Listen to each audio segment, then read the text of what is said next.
ಗೆಳೆಯರೇ, ದಿವ್ಯರೂಪ ಚಾನಲಿಂದ ದಿವ್ಯಾನಂದಮೂರ್ತಿ. ಕಳೆದ ವಿಡಿಯೋನಲ್ಲಿ ನಾನು ಮಹಾಲಕ್ಷ್ಮಿ ದೇವರ ದರ್ಶನ ಮತ್ತು ಬೆಣ್ಣೆ ಅಲಂಕಾರದ ಆಂಜನೇಯ ಸ್ವಾಮಿ ದರ್ಶನ ಮಾಡಿಸಿದ್ದೆ. ಆ ದೇವಸ್ಥಾನದಲ್ಲಿ ಇದ್ದೀನಿ.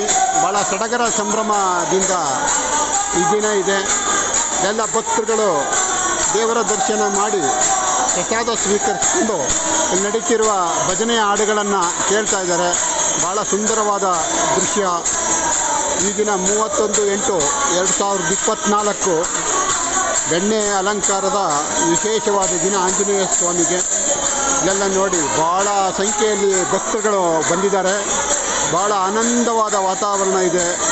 ಇದು ಬೆಂಗಳೂರಿನ ಮಹಾಲಕ್ಷ್ಮಿ ಲೇಔಟ್ನ ಮಹಾಲಕ್ಷ್ಮಿ ಮತ್ತು ಆಂಜನೇಯ ಸ್ವಾಮಿ ದೇವಸ್ಥಾನ. ಕಳೆದ ವಿಡಿಯೋದಲ್ಲಿ ನೋಡಿದ್ದೀರಿ ನೀವು. ಆಂಜನೇಯ ಸ್ವಾಮಿಗೆ ವಿಶೇಷವಾದಂಥ ಬೆಣ್ಣೆ ಅಲಂಕಾರವನ್ನು ಮಾಡಿದರು. ಆ ದರ್ಶನ ಕಂಡು ನೀವು ಪುನೀತರಾಗಿರಬೇಕು. ಇಲ್ಲಿ ನೋಡಿ, ಈಗ ಇಲ್ಲೆಲ್ಲ ಪುಸ್ತಕದ ಅಂಗಡಿಗಳಿವೆ. ಇಲ್ಲಿ ನಮ್ಮ ವಿಶೇಷವಾಗಿ ದೇವರ ಕುರಿತ ಪುಸ್ತಕಗಳು, ಭಾವಚಿತ್ರಗಳು ಮಾರುವಂಥ ಅಂಗಡಿಗಳಿವೆ. ಇವತ್ತು ಅವ್ರಿಗೆಲ್ಲ ವಿಶೇಷವಾದ ವ್ಯಾಪಾರ ಆಗ್ತಾಯಿದೆ. ಇಲ್ಲಿ ಕೊಳ್ಳೇಗಾಲ ತಾಲೂಕಿನ ಚನ್ನಾನಿಂಗ್ನಳ್ಳಿ ಗ್ರಾಮದಿಂದ ಬಂದು ಬೆಂಗಳೂರಿಗೆ ಸುಮಾರು 30 ವರ್ಷಗಳು ಎಲ್ಲ ರೀತಿಯ ಕೆಲಸಗಳನ್ನು ಮಾಡಿ ಹಂತವಾಗಿ ಮೇಲೇರಿ ಬಂದಂಥ ಶ್ರೀನಿವಾಸ್ ಅವರು ಇಲ್ಲಿ ಪುಸ್ತಕದ ಅಂಗಡಿ ಇಟ್ಕೊಂಡಿದ್ದಾರೆ.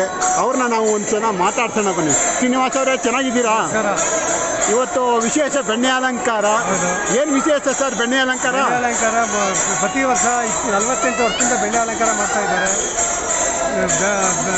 ಭಕ್ತಾದಿಗಳು ತುಂಬ ಭಕ್ತರಿಂದ 250 kg ಬೆಣ್ಣೆ ಹಾಕ್ತಾರೆ. ಹೌದಾ? ಹಿಂದೆ ಹಾಂ, ಸರಿ. ಒಂದು ಸಾರಿ ಮಾಡಬೇಕಾದ್ರೆ 250 kg ಹಾಕಬೇಕು. ಅದನ್ನು ಭಕ್ತಾದಿಗಳಿಗೆ ಹಂಚ್ತಾರೆ. ನಾಳೆ ಭಾನುವಾರ ಎಲ್ಲರಿಗೂ ಒಂದು 15,000 ಜನಕ್ಕೆ ಹಂಚ್ತಾರೆ.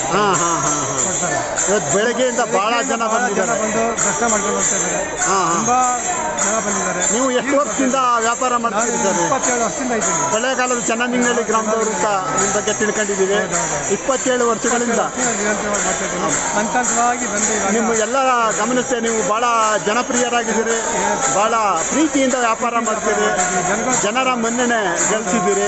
ಇಲ್ಲಿ ಯಾವ್ಯಾವ ಥರ ಪುಸ್ತಕ ಮಾಡ್ತೀರಿ ಸರ್? ಭಗವದ್ಗೀತೆ, ರಾಮಾಯಣ, ಎಲ್ಲ ಧಾರ್ಮಿಕ ಪುಸ್ತಕಗಳು, ಧಾರ್ಮಿಕ ಪುಸ್ತಕಗಳೆಲ್ಲ ಸಿಗುತ್ತವೆ. ಒಟ್ಟಾರೆ ನಿಮಗೆ ಜೀವನ ನೆಮ್ಮದಿಯಿಂದ ಕೂಡಿದೆ. ನಡೀತಾ ಇದೆ. ದೇವರ ದಯೆಯಿಂದ ಭಗವಂತ ನಡ್ಕೊಳ್ತಾರೆ. ಆಂಜನೇಯ ಕೈ ಬಿಡಲ್ಲ. ಇವತ್ತು ವ್ಯಾಪಾರ ಜಾಸ್ತಿ ಇರಬೇಕು. ಇವತ್ತು ಚೆನ್ನಾಗಿ ನಡೀತಾ ಇದೆ. ಭಾಳ ಸಂತೋಷವಾಗಿದೆ. ಜನಗಳು ಭಕ್ತಿಯಿಂದ ಬರ್ತಾ ಇದ್ದಾರೆ. ಭಕ್ತಿಯಿಂದ ಬರಲಿ ಜನಗಳು. ಇದೇ ಥರ ನಿರಂತರವಾಗಿ ಬರಲಿ ಅಂತ ಬೇಡ್ಕೊತಾ ಇದ್ದೀನಿ. ಖಂಡಿತ ಸರ್, ಖಂಡಿತ. ನಿಮ್ಮ ವ್ಯಾಪಾರ ಚೆನ್ನಾಗಿ ನಡೀಲಿ. ನಿಮ್ಮ ಅಂಗಡಿ ಎಲ್ಲ ವಿಡಿಯೋ ಮಾಡ್ಕೊತೀವಿ.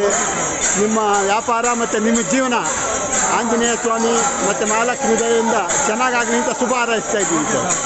ನಿಮ್ಮ ಚಾನಲ್ಗೆ ತುಂಬ ಧನ್ಯವಾದಗಳು. ನಮ್ಮದು ದಿವ್ಯರೂಪ ಚಾನಲ್ ಅಂತ ಸಬ್ಸ್ಕ್ರೈಬ್ ಮಾಡ್ಕೊಳ್ಳಿ. Okay sir. Thank you sir. Thank you.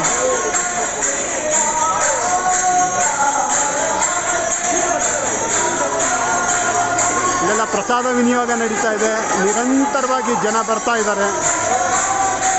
ಇಂಥ ದೇವಸ್ಥಾನಗಳು ಜನರ ಧಾರ್ಮಿಕ ನಂಬಿಕೆ ಕೇಂದ್ರಗಳಾಗಿವೆ. ದೇವಸ್ಥಾನ ಪರ ಒಂದು ಪ್ರಾರ್ಥನೆ ಮಾಡೋದ್ರಿಂದ ದೇವರ ಮನಸ್ಸು ಬದಲಾಗದೇವರು ಕೂಡ ನಮ್ಮ ಮನಸ್ಸು ಅಂತೂ ಖಂಡಿತ ಬದಲಾಗುತ್ತೆ. ನೆಮ್ಮದಿಯ ವಾತಾವರಣ ಬರುತ್ತೆ. ಆ ನೆಮ್ಮದಿಯ ಮನಸ್ಸಿಂದ ಎಲ್ಲವೂ ಸಾಧ್ಯವಾಗುತ್ತೆ. ಈ ದೃಶ್ಯಗಳನ್ನು ನಿಮಗೆ ತೋರಿಸುವಂಥ ಪ್ರಯತ್ನ ಮಾಡಿದ್ದೀನಿ ಗೆಳೆಯರೇ. ನೀವು ನನ್ನ ದಿವ್ಯರೂಪ ಚಾನಲ್ನ ಸಬ್ಸ್ಕ್ರೈಬ್ ಮಾಡ್ಕೋಬೇಕು ಅಂತ ತಮ್ಮಲ್ಲಿ ವಿನಯಪೂರ್ವಕವಾಗಿ ಕೇಳ್ಕೊತಾ ಇದ್ದೀನಿ. ಮುಂದೆ ಇಂತಹದೇ ವಿಡಿಯೋಗಳ ಜೊತೆ ಅರ್ಥಪೂರ್ಣ ವಿಚಾರಗಳೊಂದಿಗೆ ನಿಮ್ಮ ಮುಂದೆ ಬರ್ತೀನಿ ಗೆಳೆಯರೇ. ನಮಸ್ಕಾರಗಳು.